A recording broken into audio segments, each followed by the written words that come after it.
지금 이 시각 여러분이 주목할 만한 이슈 살펴보겠습니다. 쿠팡의 대규모 개인정보 유출을 수사하는 경찰이 개인정보 유출뿐 아니라 쿠팡 관련 모든 의혹을 전방위로 수사할 종합 TF를 발족했습니다. 사실상 전담팀인데요. 정보 유출 사건뿐 아니라 산업재해 은폐 의혹 등 19개 고발 사건까지 동시에 수사에 나섭니다. 윤영섭 기자입니다. 서울경찰청이 쿠팡 관련 의혹을 종합적으로 파헤치기 위해 태스크포스 팀을 편성했습니다. 경찰은 새해 첫날인 지난 1일 정식으로 쿠팡 개인정보 유출 TF를 쿠팡 수사 종합 TF로 격상했습니다. 개인정보 유출뿐 아니라 산재 은폐 의혹 등 쿠팡을 둘러싼 각종 고소 고발이 잇따르자 대규모 전담팀을 편성해 집중 수사하겠다는 의도입니다. 쿠팡 사태 해결이 매우 중요하기 때문에 체계적, 조직적으로 수사하기 위해서 TF를 확대 개편했습니다. 수사 인원은 21명에서 86명으로 4배 넘게 늘었고 경무관급인 최종상 서울청 수사부장이 팀을 지휘합니다. 쿠팡의 대규모 개인정보 유출을 수사하던 사이버 수사과에 더해 수사과와 광역수사단 금융범죄수사대, 공공범죄수사대, 형사기동대까지 합류했습니다.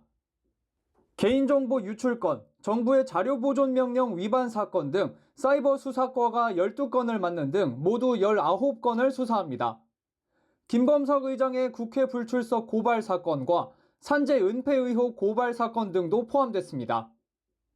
허위 사실을 유포한 혐의로 추가 고소된 김 의장과 해롤드 로저스 쿠팡 임시대표 사건도 TF에서 수사하게 될 것으로 보입니다. 더불어민주당 김병기 의원과의 고가 식사 의혹이 제기돼 청탁금지법 위반 등의 혐의로 고발된 박대준 쿠팡 전 대표 사건도 TF에서 맡아 수사합니다. 경찰은 김 의장과 박 전 대표 소환, 쿠팡 본사 추가 압수수색 등 가능성을 열어두고 수사를 이어나갈 방침입니다. 연합뉴스TV 윤영섭입니다. 마약 혐의로 구속된 남양유업 창업주 외손녀 황하나 씨가 구속 상태로 검찰에 넘겨졌습니다. 황 씨는 앞으로 서울구치소에 수용된 상태로 검찰 조사를 받게 될 전망입니다. 서승택 기자입니다. 지난 2023년 7월 서울 강남에서 지인 2명에게 주사기로 필로폰을 투약한 혐의를 받는 남양유업 창업주 외손녀 황하나 씨. 경찰은 마약류 관리에 관한 법률 위반 혐의로 황 씨를 수원지검 안양지청에 구속 송치했습니다. 황 씨는 서울구치소에 수용된 상태로 검찰 조사를 받게 됩니다. 마약 혐의로 경찰의 수사선상에 오르자 황 씨는 2023년 12월 돌연 태국으로 도피했고 여권이 무효가 된 이후에는 캄보디아로 미입국해 지내왔습니다. 그러나 황 씨 측은 최근 경찰에 자진 출석하겠다는 뜻을 밝혔고 경찰은 캄보디아로 건너가 지난달 24일 프놈펜 태초 국제공항의 국적기 내에서 황 씨를 체포했습니다. 황 씨는 경찰에서 혐의를 부인한 것으로 전해졌습니다. 황 씨는 해외 도피 과정에서 마약 유통에 가담하거나 성매매를 알선한 의혹도 받았는데 경찰 수사에서 추가로 혐의가 확인된 것은 없는 것으로 파악됐습니다. 황 씨가 마약 혐의로 구속된 건 이번이 3번째입니다. 앞서 필로폰을 3차례 투약한 혐의 등으로 2019년에 구속 기소됐다가 징역 1년, 집행유예 2년을 선고받아 석방됐지만 2021년 집행유예 기간에 또다시 마약을 투약해 징역 1년 8개월을 선고받았습니다. 연합뉴스TV 서승택입니다. 충북 청주에서 횡단보도를 건너던 8살과 6살 형제를 배달 오토바이로 치고 달아난 30대 운전자가 긴급 체포됐습니다. 아이들이 다친 것을 보고도 그대로 도망쳤는데 경찰은 구속영장 신청을 검토하고 있습니다. 천재상 기자입니다. 어린아이 2명이 횡단보도에 들어섭니다. 그때 맞은편에서 배달 오토바이 한 대가 달려오더니 그대로 아이들을 덮칩니다. 여기 119 오토바이가 애기 쳤어요. 오토바이랑 사람이에요? 애기? 네, 애기 어린이 빨리 2명. 이 사고로 8살과 6살 형제가 크게 다쳤습니다. 다행히 둘 다 생명에 지장은 없지만 동생은 중환자실에서 치료를 받고 있습니다. 아이들은 보행자 신호에서 횡단보도를 건너던 중 오토바이에 치였습니다. 어린이들도 처음부터 바로 나간 게 아니에요. 기다리고 있다가 초록불 바뀌자마자 나간 거거든요. 그리고 나서 쿵 소리가 난 거예요. 사고를 목격한 시민들은 아이들부터 챙겼는데 그러는 사이 운전자는 사라졌습니다. 피해 아이들의 상태를 확인하고도 아무런 조치를 취하지 않고 도망친 겁니다. 오토바이 넘어졌는데 정신없는 사이에 없어졌어. 여기까지 왔었거든. 당황하니까 들어와서 이렇게 확인하고 갔거든. 경찰은 오토바이 번호판 등을 추적해 사고 하루 만인 지난 1일 충남 당진의 한 편의점 앞에서 운전자인 30대 남성을 긴급 체포했습니다. 사고를 낸 남성은 경찰 조사에서 무서워서 도망갔다고 진술한 것으로 전해졌습니다. 경찰은 남성에 대해 특정범죄 가중처벌법상 도주치상 혐의로 구속영장 신청을 검토하고 있습니다.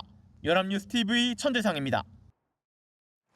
제주에 밤사이 많은 눈이 쌓이면서 산간도로가 통제되고 곳곳에서 교통사고가 잇따랐습니다.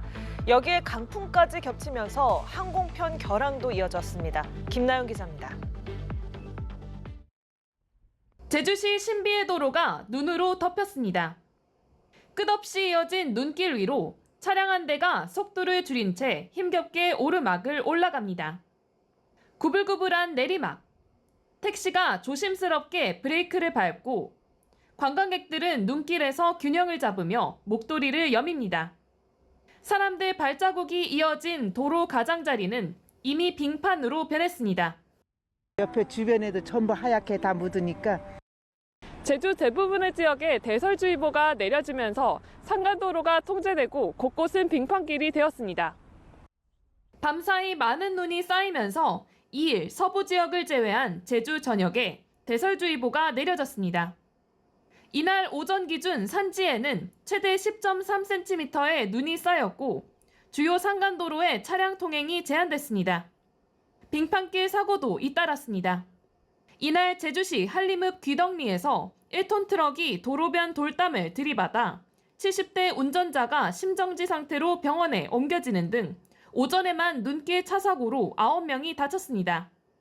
제주국제공항에는 강풍경보와 급변풍경보가 내려지면서 10편이 넘는 항공기가 결항돼 하늘길에도 차질이 빚어졌습니다. 기상청은 3일 오전까지 제주 곳곳에 비나 눈이 이어질 것으로 예보했습니다. 연합뉴스TV 김나영입니다. 가수 출신 배우 나나의 집에 흉기를 들고 침입했던 30대 강도가 오히려 나나를 살인 미수 및 특수상해 혐의로 고소해 논란입니다. 나나에게 제압을 당할 당시 턱을 다쳤다는 주장인데 경찰은 이미 정당방위에 해당한다며 입건하지 않았던 일입니다. 임광빈 기자입니다. 배우 나나 씨가 자택에 침입해 강도 행각을 벌인 30대 남성 A 씨로부터 고소를 당했습니다. 경찰과 나나 씨의 소속사 등에 따르면 특수 강도 상해 혐의로 구속된 A 씨가 나나 씨를 살인 미수 및 특수 상해 혐의로 고소했습니다. 고소장은 지난달 구리경찰서에 접수됐습니다. 지난해 11월 15일 오전 6시쯤 경기도 구리시에 있는 나나 씨 집에 흉기를 들고 침입했던 A 씨는 나나 씨 어머니를 발견한 뒤 상해를 가했고 비명을 듣고 깨어난 나나 씨와 몸싸움 끝에 제압됐습니다. A 씨는 이 과정에서 턱 부위에 열상을 입었지만 당시 경찰은 나나 씨 모녀의 정당방위에 해당한다고 판단해 입건하지 않았습니다. 고소장을 접수한 경찰은 지난달 A 씨에 대해 교도소 접견 형식으로 고소인 조사를 마쳤습니다. 다만 이미 사건 당시 상황에 대한 나나 씨 측 진술과 입장은 충분히 들었다고 판단한 경찰은 피고소인이자 사건 피해자이기도 한 나나 씨를 다시 불러 조사할지를 두고 고심하는 것으로 알려졌습니다. 나나 씨 소속사 서브라임은 가해자는 어떠한 반성도 없이 피해자가 유명인이라는 점을 악용해 반인륜적인 행위로 2차 피해를 야기하고 있다고 주장했습니다. 그러면서 이번 사안과 관련해 A씨에 대한 민형사상 일체의 법적 조치를 강구하겠다고 밝혔습니다. 연합뉴스TV 임광빈입니다.